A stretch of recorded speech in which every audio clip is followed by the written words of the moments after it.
Alors la petite Thérèse,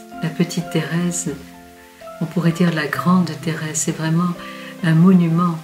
Cette petite Thérèse, c'est la révolution de l'Évangile en fait.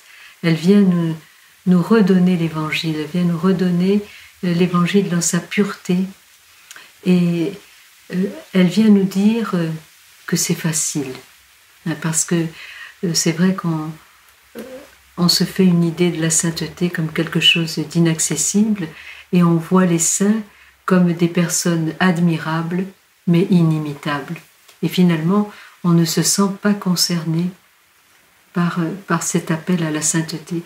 Et la petite Thérèse est venue pour, je dirais, pour changer notre regard sur la sainteté, pour nous apprivoiser de la part de Dieu. C'est une messagère de Dieu et pour nous montrer un chemin.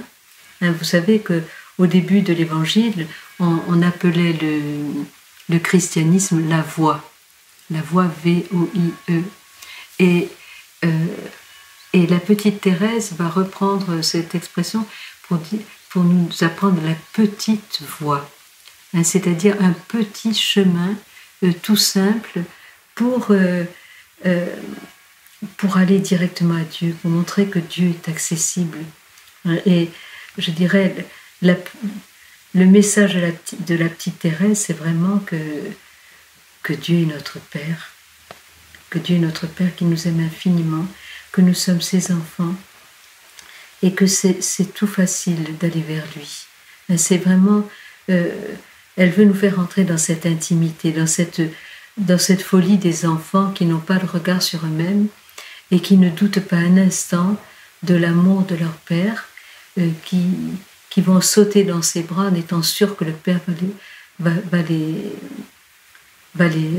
attraper, va les embrasser, va les serrer sur son cœur.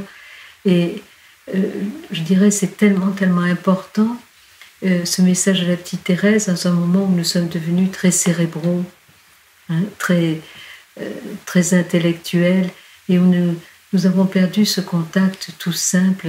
D'ailleurs, elle appelait sa voix la voix d'enfance. Et comme Jésus dit, si quelqu'un est tout petit, qu'il vienne à moi. Il a dit le royaume de Dieu est pour les enfants et pour ceux qui le ressemblent. Donc la petite Thérèse va développer tout ça, cette voix d'enfant, cette voix des tout petits. Eh bien, si on est tout petit, ce n'est pas du tout un obstacle, au contraire, c'est une chance,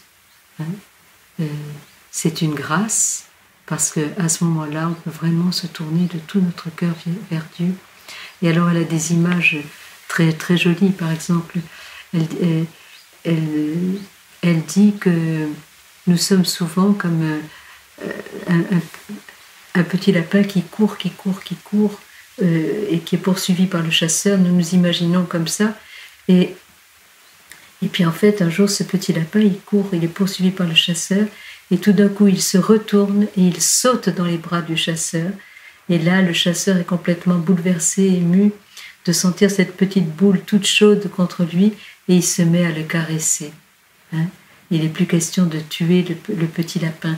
Et la petite Thérèse dit, c'est ainsi que nous devons être avec Dieu. Au lieu de courir par peur qu'il nous attrape, eh bien, il nous faut sauter dans ses bras pour faire fondre son cœur et nous blottir contre son cœur.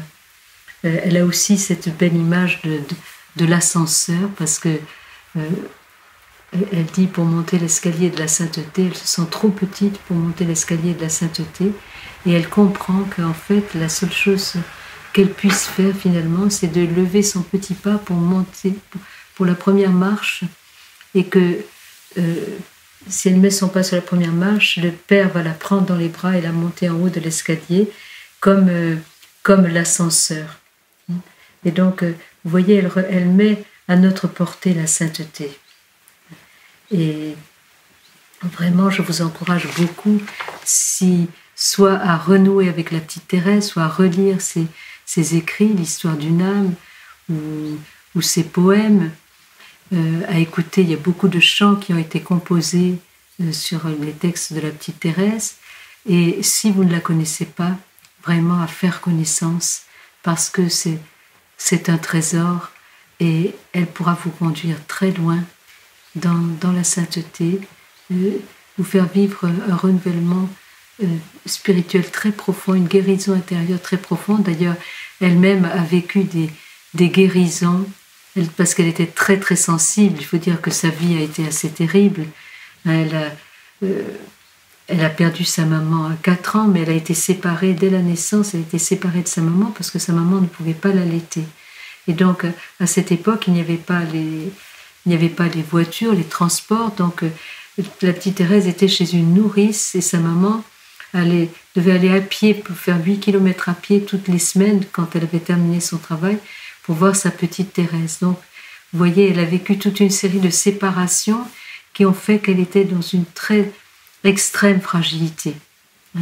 Et elle pleurait pour un rien, et ensuite elle pleurait parce qu'elle avait pleuré. Enfin, c'était assez insupportable. Et donc, il y a eu cette fameuse grâce de Noël où elle avait 13 ans, et en rentrant de Noël, son père, qui était fatigué, dit « j'espère que c'est la dernière année ». Et là, toutes les sœurs ont eu peur parce qu'elles se sont dit « oh là là, comment Thérèse va-t-elle prendre cela ?» Et là, Thérèse a eu cette grâce de se ressaisir, et elle a reçu à ce moment-là un don de force, de ne pas regarder à sa sensibilité. Elle est redescendue et elle a ouvert ses cadeaux dans la joie. Et à ce moment-là, elle a vraiment vécu une guérison à travers ce don de force. Donc on peut demander à la petite Thérèse, parce que les saints peuvent nous communiquer les expériences qu'ils ont vécues eux-mêmes. Donc on peut lui demander cette guérison de la sensibilité, on peut lui demander cette grâce de Noël, on peut lui demander vraiment de nous aider sur le chemin de la sainteté, et je peux vous dire que vous ne regretterez pas d'être rentré en relation avec elle.